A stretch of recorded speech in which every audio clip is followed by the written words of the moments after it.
is Viram Yadav and I am NISM certified in equity derivatives and research analyst. So ये session थोड़ा अलग रहेगा, बाकी technical नहीं है, ये फाइनेंशियल है, थोड़ा स्टॉक मार्केट वही चाहिए। मेरे स्टार्टिंग करने से पहले मैं अपने योगेश सर को, गुंजन सर को, शिवरी सर और पूरी डेटा साइंस टीम को थैंक यू कहना चाहता हूँ अपॉर्चुनिटीज देने के लिए। सो ऐसे स्टार्टिंग गाइस, मेरे पहले दो क्वेश्चन है, आप में से कितने लोग स्टॉक मार्केट में इन्वेस्ट करते हो? तो आपकी बात उठाइए। सारा पैसा नहीं करता, ये fund manager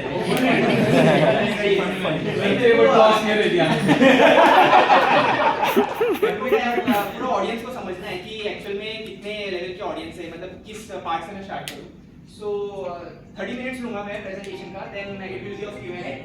so moving to the next, आज का हमारा एजेंडा है, हम ये सब बात करने वाले, क्विक रहेगा। टीम्स पे भाई, टीम्स पे।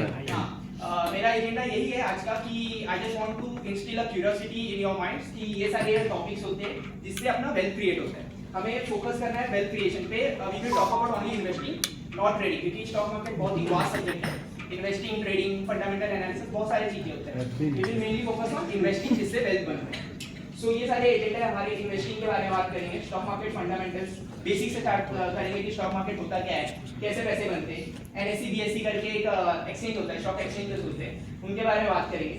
IPO और मार्केट स्ट्रक्चर, कैसे IPO और मार्केट काम करते हैं, इनके बारे में बात करेंगे। पावर ऑफ कंपाउंडिंग के बारे में बात करेंगे कि आपका wealth over the period of time कैसे इंक्रीज होगा, तो कंपाउंडिंग का एक इफेक्ट होता है, उसके बारे में बात करेंगे। Rest fundamental analysis, then mutual funds, bond investing, और अभी US मार्केट्स बूम पे चल रहे हैं तो इनके बारे में बात करेंगे, और इन्वेस्टर साइकोलॉजी, पोर्टफोलियो एलोकेशन, ये सब बेसिक्स। हां सर, क्योंकि मेरा गोल है not to cover all the topic in depth, मेरे को बस क्यूरियोसिटी इंस्टिल करना है कि जिससे लोगों को पता चले कि ये सारी चीजें हैं। एंड देन इंटरनेट, ChatGPT और आपका फोन तो है ही, बाकी सब्सक्राइब कर सकते हैं। सेट गोल डाल रहा है, like share subscribe $2000। Yogesh sir YouTube पे लाइव जा रहा है, आप आओगे? मैं आपको शो करना चाहता हूं कि FD का जो इंटरेस्ट है वो अराउंड 6 to 7% रहता है, और हमारा जो इन्फ्लेशन है, historical inflation, that is around 7%। सो अगर आप FD में भी रखते हो पैसा, तो आपका पैसा ग्रो नहीं हो रहा है, एक लेवल पे मेंटेन है। और अगर आप सेविंग्स पे रख रहे हो, देन वो तो पैसा आपका डिक्टेट हो रहा है -4%। सो ये बेसिक टाइप का, इस पे ज्यादा टाइम नहीं लूंगा। मूविंग टू द नेक्स्ट, यहाँ पे बेसिक है कि सेविंग्स, इन्वेस्टिंग और ट्रेडिंग और गैम्बलिंग में डिफरेंस क्या है। अगेन इस पे मैं ज्यादा टाइम नहीं देना चाहता हूं, बिकॉज़ गोल, सेविंग्स का गोल होता है हमेशा टू प्रिजर्व मनी, इन्वेस्टिंग का होता है टू बिल्ड वेल्थ, जो कि आज हम लोग बात कर रहे हैं, और ट्रेडिंग का होता है उसमें आपको लॉन्ग टाइम अपना वो रखना पड़ता है, ट्रैक रखना पड़ता है मार्केट्स का एंड एवरीथिंग। सो ट्रेडिंग के बारे में बात फिलहाल इस सेशन में नहीं करेंगे। और गैम्बलिंग को बताइए, it's all about random guesses, random games. So ये है different ways to grow wealth. Means यहाँ पे मैंने कुछ एसेट क्लासेस डिस्कस किए, मेनली ये 6 टाइप के एसेट क्लासेस डिस्कस किए। इसके अलावा भी बहुत कुछ होता है, जैसे वेंचर कैपिटल, प्राइवेट इक्विटी, ये सब बहुत होते हैं, पर मेनली ये 6 एसेट्स हैं जिसमें आपका पैसा होना चाहिए in order to beat inflation and in order to make wealth, जो कि फर्स्ट है fixed deposit, bonds, gold, mutual fund, stocks और रियल एस्टेट।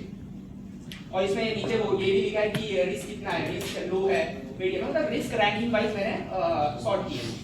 ओके, सो हाँ, इसके बारे में बात करेंगे। ये स्टॉक एक्सचेंजेस, स्टॉक मार्केट जो भी फंक्शन होता है, बेसिकली स्टॉक मार्केट क्या होता है, इट्स अ शेयर मार्केट, जहाँ पे सपोज हम लोग नॉर्मल मार्केट्स में जाते हैं तो हम लोग कोई भी प्रोडक्ट्स या रैंडम थिंग खरीदने जाते हैं जो कि नॉर्मल मार्केट से मिलता है। बट अगर हमें किसी कंपनी के स्टॉक्स से, यानी कि if you want to be a part of the growth journey of any company, वो कहाँ से होगा, वो हमें स्टॉक मार्केट में जाना पड़ेगा। और स्टॉक मार्केट के 2 एक्सचेंजेस होते हैं, national stock exchange and Bombay stock exchange. उसके फोटो दिए है, दोनों मुंबई में है, एक BKC में और एक चर्चगेट में। सबसे पुराना है Bombay stock exchange, around founded in 1875। इसमें 5000 से भी ज्यादा लिस्टेड स्टॉक्स है, NSE में अराउंड 2600 है। सो ये दोनों स्टॉक एक्सचेंज है, एक कोलकाता में भी, कोलकाता स्टॉक, हां वो ज्यादा है ना, मतलब ज्यादा इसमें ही चलता है ट्रेडिंग। सौरभ भाई वहीं से सौरभ भाई कोलकाता से। सो बेसिकली आप इनसे डायरेक्ट इंटरैक्ट नहीं कर सकते हो, आपको इंटरैक्ट करना पड़ेगा ब्रोकर से, जैसे कि इंजल वन, ग्रो, ज़ेरोधा, वो आपके बिहाफ पे आप ऑर्डर प्लेस करेंगे इन दिस एक्सचेंजेस। और बाकी का आगे का देखिए। ये प्राइमरी मार्केट और सेकेंडरी मार्केट, दो टाइप के आर्किटेक्चर होते हैं मार्केट्स के।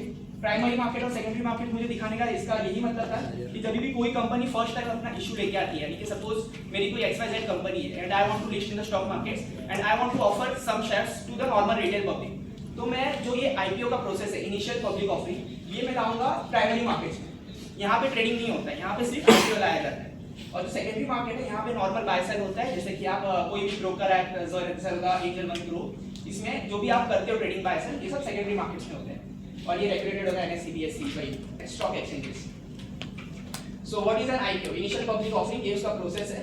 सपोज मेरी प्राइवेट कंपनी है, first I will make them in a public company, उसके बाद में मैं IPO के लिए फाइल करूंगा। DRHP डॉक्यूमेंट होता है, ड्राफ्ट रेड हेरिंग प्रोस्पेक्टस, वो जाता है सेबी के पास। सेबी वेरीफाई करता है all the financial, all the balance sheet, everything, अगर वो राइट है सो सेबी उसको ग्रीन सिग्नल देता है, you can go for the IPO। फिर एक वो जो कंपनी रहती है, इन्वेस्टमेंट बैंकर के साथ बैठते हैं अलग अलग बहुत सारे मर्चेंट बैंकर्स, उसके बाद में वो IPO विंडो ओपन करते हैं कि ये 3 दिन हमारा IPO खुला रहेगा, आप इनमें इन्वेस्ट करो और इन्वेस्ट करने का और एड्स वगैरह मार्केटिंग वगैरह होने लगता है। उसके बाद में फाइनल लिस्टिंग डे आता है, जहाँ पे लिस्टिंग गेन्स भी हो सकता है या लिस्टिंग लॉस भी हो सकता है based on the GMP, grey market premium और कितना सेंटीमेंट्स है।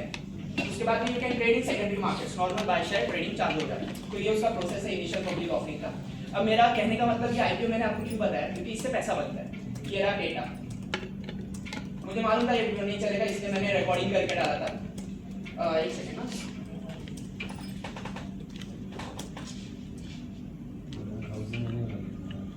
हाँ ये डेटा मैं एग्जैक्टली क्या बता रहा हूँ, ये ना BSE और NSE में जितने भी IPOs आज तक लिस्ट हुए उनका ट्रैक रिकॉर्ड है। सो मैं यहाँ पे गया 2025 का डेटा पे और मैं सिर्फ मेन बोर्ड IPO की बात कर रहा हूँ क्योंकि ऐसे IPOs कंपैरेटिवली रिस्की होते हैं। सो यहाँ पे मैं गया, यहाँ पे हम देखने वाले सारे डेटा कि जब लिस्टिंग हुआ था IPO प्राइस क्या था, वो ये कॉलम में दिखेगा, और जो लिस्टिंग हुआ था वो ये कॉलम में दिखेगा कि अबाउट जो इशू प्राइस कंपनी ऑफर किया था based on the market sentiment वो लिस्ट कितने पे हुआ। सो यहाँ पे एथर एनर्जी का आप देख रहे हो, IPO प्राइस था 321 एंड लिस्टिंग हुआ था 328, मींस अबाउट 2%। उसके बाद में एट करंट जो उसका अभी जो प्राइस चल रहा है 183% अबाउट चल रहा है, यानी कि अगर 910 पे चल रहा है, यानी कि अगर आप IPO से होल्ड करके रखते हैं तो एट दिस मोमेंट उसका प्राइस था 910। तो ऐसे बहुत सारे सबका डेटा है, ये आदित्य इन्फोटेक करके आया था, फिर एक LIC करके आया था, मतलब बहुत सारे IPO आए थे। ग्रो का मेन ग्रो का IPO आया था, 12% का लिस्टिंग गेन दिया था, एट दिस प्रेजेंट वो 86% के प्रॉफिट पे चल रहा है। तो ये सारे डेटा है based on the past historical data, ये मेरा स्क्रीन रिकॉर्डिंग है, क्योंकि ये अगर आपको PPT चाहिए तो PPT में सब कुछ है, लंबा फाइल है। हाँ तो लॉस वाले के ना इसमें थोड़ा बैक ऑफ द लॉस वाली देखते हैं, पहले प्रॉफिट से लॉस वाले लगते हैं।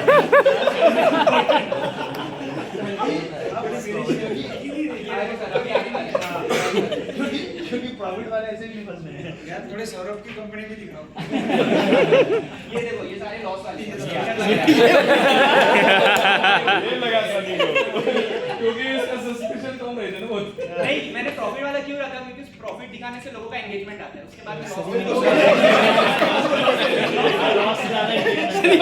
सनी का पूरा ब्लैक होगा, ब्लैक।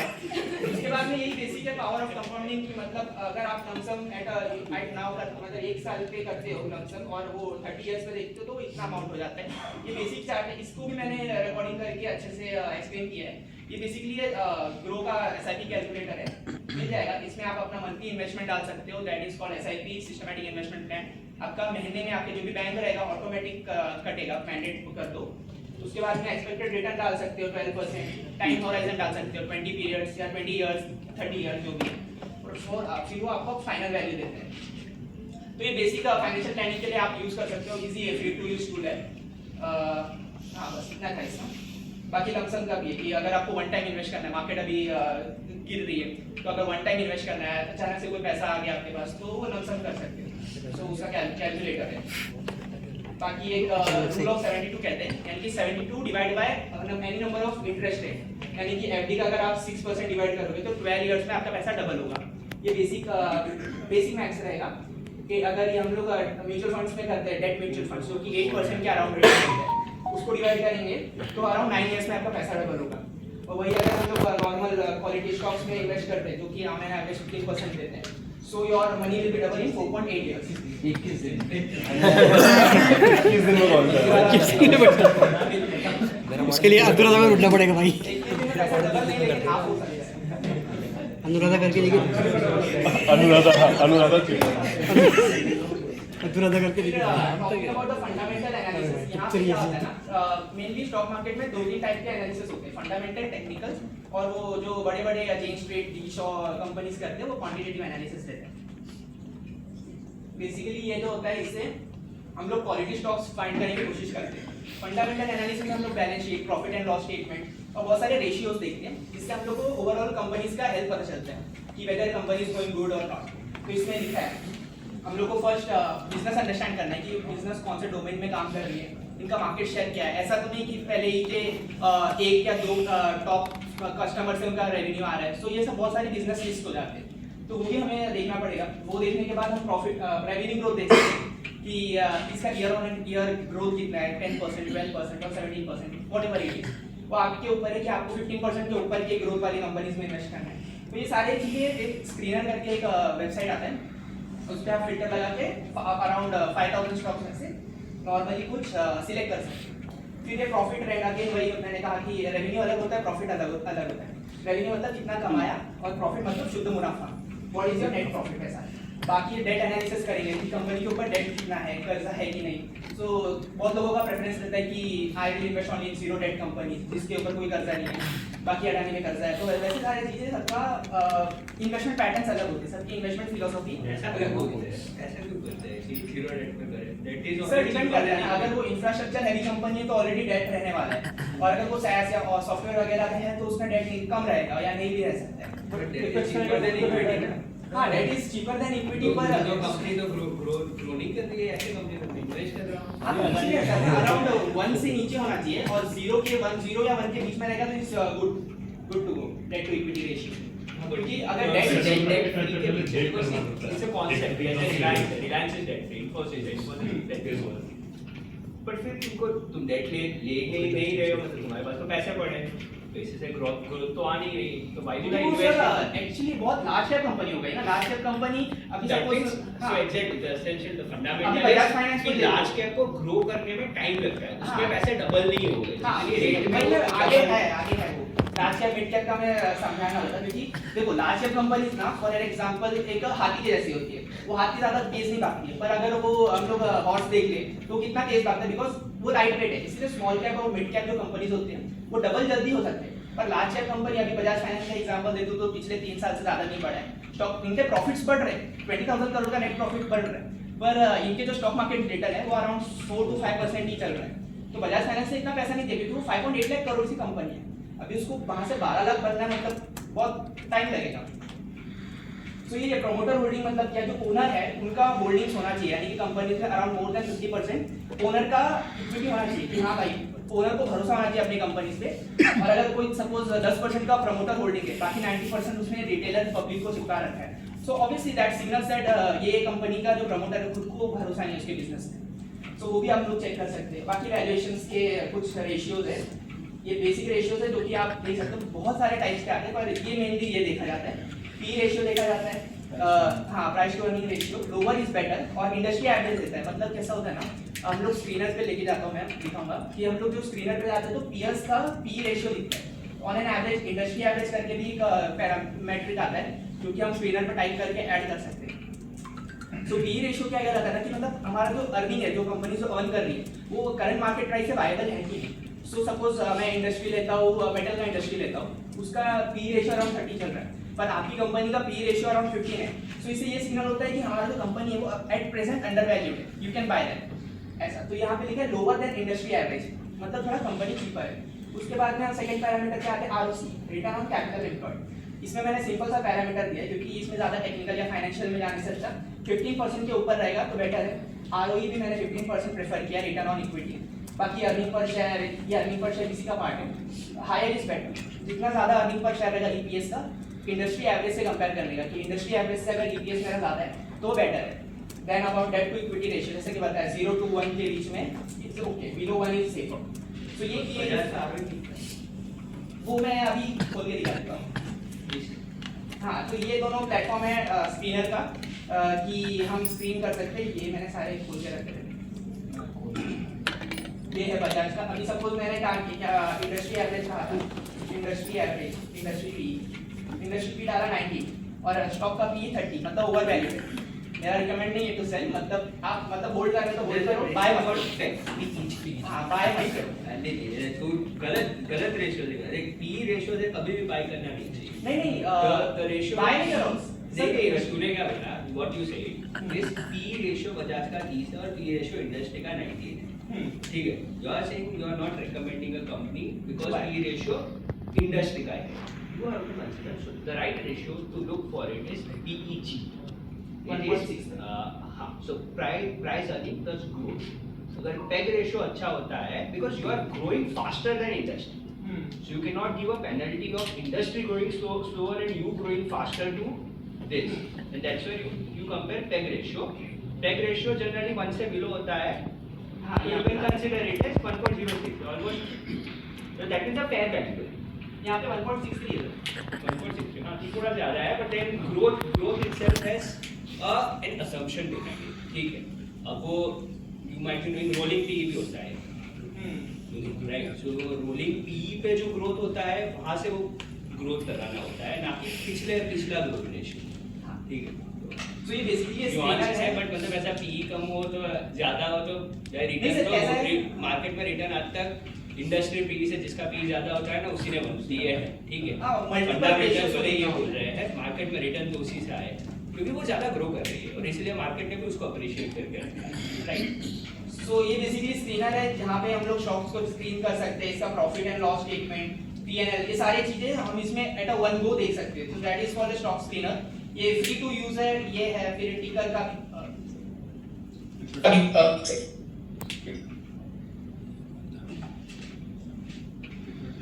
टिकर टेप है, टिकर फिनोलॉजी है, ये सब मतलब नॉर्मल अच्छे से यूआई से दिखाया है स्टॉक स्क्रीनर।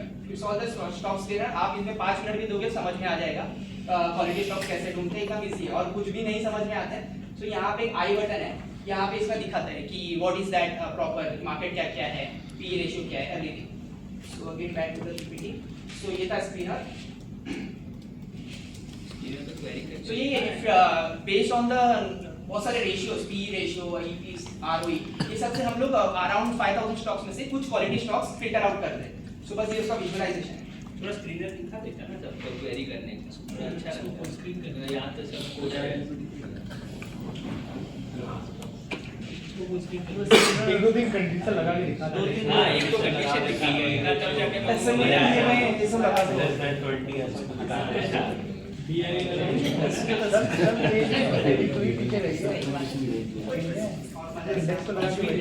मैं तो बोल रहा हूँ कि पूंजी तक रखना पड़ेगा। क्यों? आगे आपके फर्स्ट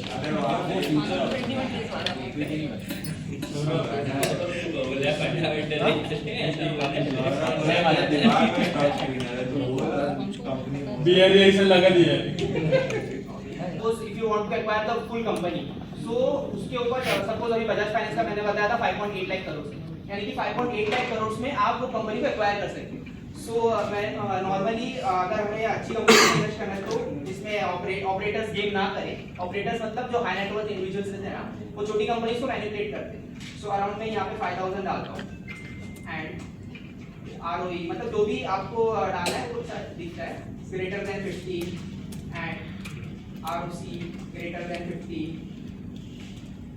जीनियस है। बस यहाँ पे मतलब अगर मैं रन दिस क्वेरी करूँगा तो आपके पास 337 स्टॉक्स आते हैं। अभी तक मैंने सिर्फ 3 रेशियो डाले, वैसे आप मल्टीपल रेशियोज से डाल के फिल्टर आउट कर सकते हैं, जैसे debt to equity, earning per share, वो सारे। तो ये आपके पास जो 337 कंपनीज है, इसमें आप डिसाइड कर सकते हो इन्वेस्ट करना है कि नहीं, आपका बिजनेस समझ के या बिजनेस रीड करके। तो ये था process of how to screen the companies, how to find the good companies. फिर आपको से प्रेजेंटेशन के साथ हाँ अभी म्यूचुअल फंड स्टार्ट करते हैं थोड़ा सा। सो म्यूचुअल फंड्स क्या होता है ना, जैसे कि अभी सपोज आप नॉर्मल जॉब कर रहे हैं, किसी को वो इन्फॉर्मेशन नहीं है कि how to pick the best stocks. So mutual funds में क्या होता है, आप पैसा दो, आपके बिहाफ पे फंड मैनेजर्स ऑलरेडी काम कर रहे हैं, वो आपके बिहाफ पे इन्वेस्ट करेंगे, आपकी जो फंड है उसको इन्वेस्ट करेंगे with proper diversification, professional management मिलेगा। प्रोफेशनल मैनेजमेंट फ्री में नहीं मिलेगा, उसके लिए एक एक्सपेंस रेशियो चार्ज होता है। सो वो भी हमें देखना रहता है कि जितना लोअर एक्सपेंस रेशियो है वो बेटर रहता है, क्योंकि आपका over the period of time पैसा ज़्यादा बनता है।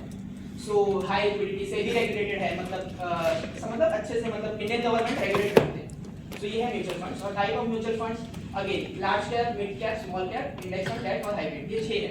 लार्ज कैप मतलब क्या, अराउंड 86,000 करोड़ के जो भी ऊपर के कंपनीज है वो पैसा उसमें इन्वेस्ट होता है लार्ज कैप में। और वो अगर हम लोग लार्ज कैप में इन्वेस्ट कर रहे हैं ना, तो हम लोग उसको कह रहे हैं कि आप सिर्फ मेरा पैसा लार्ज कैप कंपनीज में डालो, मतलब मुझे ज्यादा रिस्क नहीं चाहिए, लार्ज कैप में डालो, अराउंड 10 to 12% बढ़ेगा, इट्स ओके। मिड कैप मतलब क्या, नॉर्मल 25,000 से 86,000 करोड़ के भी रेंज में जो भी कंपनीज आते हैं, they all are categorised as mid cap. And talking about small cap, वो 5,000, 10,000 ऐसे जो 25 के नीचे आते हैं वो स्मॉल कैप कहलाते हैं। बाकी इंडेक्स फंड्स में क्या होता है, जैसे कि NSE BSE मैंने बताया, अभी NSE BSE हम लोग ने बहुत बार सुना रहेगा न्यूज़ में कि आज मार्केट ऊपर है या नीचे है। वो कैसे पता चलता है, वो ऑल 5,000 स्टॉक्स को नहीं देखते, वो देखते हैं इंडेक्सेस को। NSE का इंडेक्स है निफ्टी और BSE का सेंसेक्स। तो अगर वो निफ्टी ऊपर है, यानी कि टॉप 50 कंपनीज को मिला के इंडेक्स बनता है, that is called as Nifty. अगर वो निफ्टी ऊपर है तो हम लोग कहते हैं कि मार्केट ऊपर है। सो और निफ्टी नीचे है तो मार्केट नीचे, वो कहते हैं। सो वो जो पैसा है आपके टॉप 50 कंपनीज में लगाएगा वो है वो इंडेक्स फंड। इसमें एक्सपेंस रेशियो सबसे कम रहता है, क्योंकि जो प्रोफेशनल मैनेजर्स है आपके फंड के, उनको ज़्यादा मेहनत करना नहीं है, वो 50 कंपनी में डालना है बस पैसा। तो इंडेक्स फंड्स का सबसे नीचे रहता है। उसके बाद में डेट फंड्स आते हैं, गवर्नमेंट सिक्योरिटीज, गवर्नमेंट बॉन्ड। यहाँ पे रिस्क लो रहता है, इसलिए रिटर्न्स भी लो रहता है, अराउंड 7 to 8% रहेगा। पर हाँ, इन्फ्लेशन को 1-2% से आप बीट कर पाओगे। बाकी हाइब्रिड को कहते हो कि आप एज पर योर नॉलेज आप यूज करके इक्विटी और डेट में डिवाइड कर लो। तो ये था एसआईपी वर्सेस लमसम। सिंपल था, एसआईपी मंथली आपका पेमेंट कटेगा, इन्वेस्ट होगा, लमसम वन टाइम इन्वेस्टमेंट। बाकी तो ये सब थियरी है, अगर आपको डाउनलोड करके पीडीएफ चाहिए रहेगा तो आप यू कैन जस्ट रीड। हाँ, अब जैसा कि तो मल्टी कैप भी ले ले और मिड कैप भी ले ले, किसी का मल्टी कैप ले ले, किसी का मिड कैप ले ले। पता चला जो उसने स्टॉक सेलेक्ट किया है, ठीक है, तुम्हें पता चला एक ही स्टॉक में तेरा पैसा जा रहा है, तेरा ओवरलैप 60% है। हाँ, तो ज्यादातर अवॉइड करने की कोशिश करना चाहिए। ओवरलैप तो हाँ, ओवरलैप होगा, पर अगर मैं मैं मल्टी एलोकेशन फंड ले लूं, लेट्स से मैं ऐसे मल्टी एलोकेशन फंड ले लूं और किसी का मिड कैप ले लूं, ओवरलैप होगा 100%। और should be the ideal overlap कितना होना चाहिए? असल में थंब रूल नहीं है सर, मतलब आपको देखना है, मतलब मैं तो रेकमेंड करूंगा कि 3 से 4 म्यूचुअल फंड काफी होते हैं, क्योंकि ग्रोथ के अंदर क्या ठीक है। तो ये मैं वीडियो कंटिन्यू करता हूँ, कैटेगरी स्क्रीनर म्यूचुअल फंड को कैसे स्क्रीन करते हैं। ये सारे जो पैरामीटर्स है, इससे आप म्यूचुअल फंड फाइंड कर सकते हैं। फर्स्ट जो है इक्विटी, डेट और हाइब्रिड। इसमें क्या है, मतलब आपका म्यूचुअल फंड टाइप है कि आपको इक्विटी में इन्वेस्ट करना है, ज्यादातर इक्विटी में करते हैं for the higher return of gains. Debt मतलब वही गवर्नमेंट सिक्योरिटीज है, सेफ। जैसे जैसे आप फिल्टर लगाते जाओगे वो शॉर्ट होते जाएगा, उसमें आपको फंड नेम्स मिलते जाएंगे, कौन से कंपनीज KMC है, फ्लेक्सी कैप, लार्ज कैप, ये सारे हैं। तो जिसमें आपको इन्वेस्ट करना है फटाफट सिलेक्ट करो जो भी है, बाकी तो स्क्रीन होके आ जाएगा।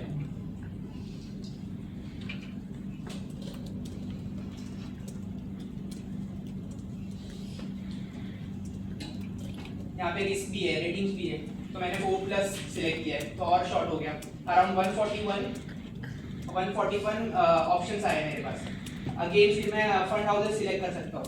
सपोज मेरे को पारिक का ज़्यादा पसंद है या बंधन का पसंद है, तो उसके बेसिस पे भी मैं फंड हाउस, ये जो फंड हाउस करके है, इस पे सिलेक्ट करके और फिल्टर आउट कर सकता हूँ।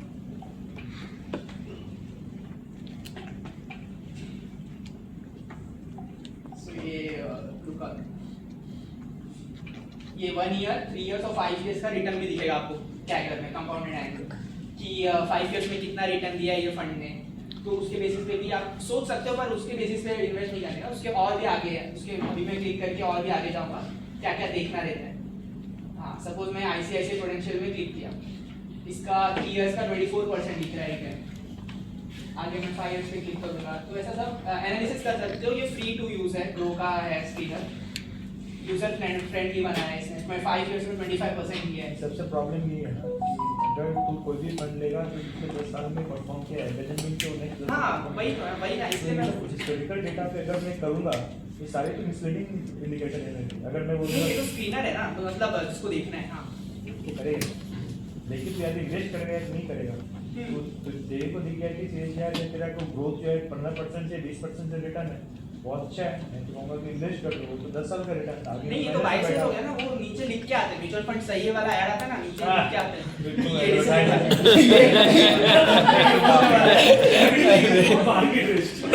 ये वो क्या है ना सर, एक कैरेक्टरिस्टिक है एक इन्वेस्टमेंट मैनेजर की कि वो ऐसा है कि आज की डेट में वो कंपोजिशन रखा है और वो 25% पे लेके आ रहा है, कल की डेट में वो कंपोजिशन चेंज कर सकता है। Frequently change the composition and manage it कि उसका एक बिहेवियर है कि वो 25% देता है, जैसे बराबर फ्लेक्सी देता है वो। मैं तो बजाज माने से पहले बजाज में इन्वेस्ट किया था, ठीक है। बजाज का कोई म्यूचुअल फंड है, ठीक है, उसका अच्छा दिखा रहा था 21% या 19% 2017-18 में, ठीक है। मैंने लगा लिया 3 साल में उसमें निगेटिव रिटर्न, मैंने बजाज वाले को पहले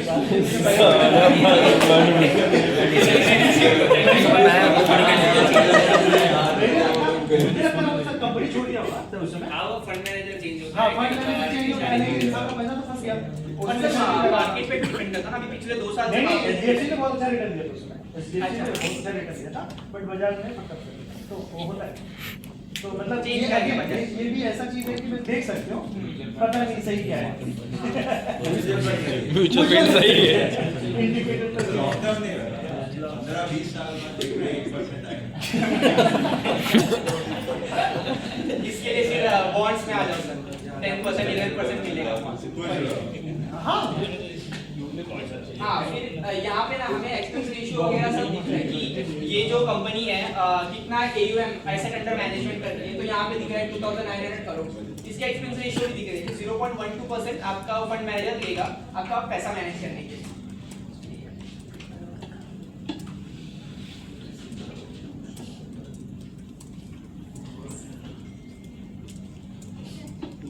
चलो ठीक है, इसमें इस साल ही करते हैं, 1 साल ही करते हैं, अभी ज्वाइनिंग किए हैं 1 साल के बाद से करने को क्या तो मतलब कि तुम्हें 5-5 हज़ार का ही करना है, 1 महीने में 1 साल में तुम्हें 60,000 रुपए दिए। अब क्या हो किसी बंदे ने अब तुम्हें मान कर कि तुम्हें 10 साल तक कराना, तो एक बंदा है तुमको क्या लगेगा मैंने 60,000 ही कम दिए अगले साल ही करूँगा, लेकिन एक बंदे ने 11 साल किया और एक बंदे ने सिर्फ 10 साल किया, ये जो डिफरेंस है ना तुमको लगेगा मैंने 1 साल मिस किया, दैट इज नॉट 60,000। वो अगर तुम एक बार मैथ्स का यूज में ना कैलकुलेटर इसलिए तो एक बार 5 लगा अगर किसी भी percentage say that is like 5 times 6 times of that amount, तो लगेगा तुमको यार मैंने 4-5 लाख रुपए से मिस कर दिए जबकि इनिशियली तुमने सिर्फ 60,000 मिस किए। 11 साल के कितना में तो एक्टर में